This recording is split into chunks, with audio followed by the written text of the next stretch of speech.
mostly the situations will be having coplanar forces. Okay, coplanar forces. That is, all the forces will lie in a single plane. Mostly it is vertical plane. Okay, it can be horizontal plane also. Then use your common sense and see in which direction it is moving. See, two possibilities are there. Either it is moving or it is at rest. Isn't it? Either it is moving or it is at rest.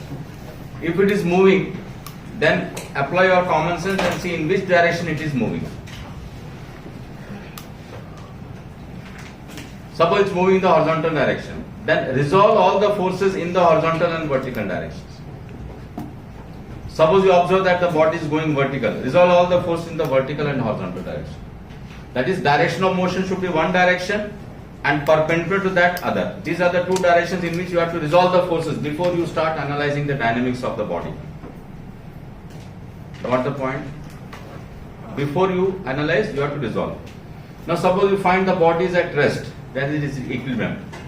You can choose any two mutually perpendicular directions to resolve. It can be horizontal, vertical.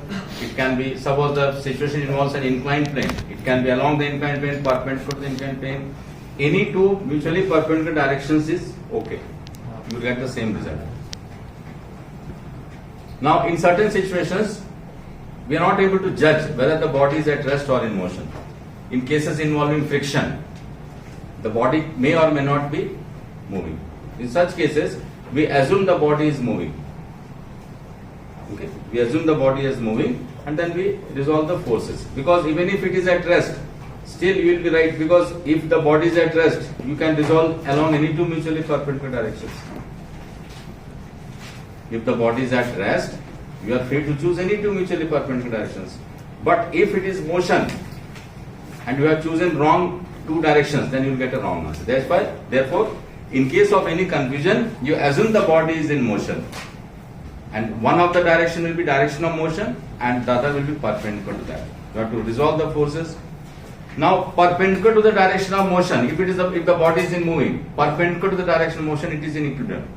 Suppose the body is moving in the horizontal direction, perpendicular to that it is in equilibrium. That is, in the vertical direction it is in equilibrium. Equilibrium means net forces will balance each other. Net forces must be zero. Net forces must be zero. That is, opposite forces will be equal to each other value-wise because they will balance each other. Similarly, suppose the body is undergoing vertical motion, horizontal forces will balance each other. That is, total forces towards right should be equal to total forces towards left, value-wise. We say the forces balance each other. That is known as condition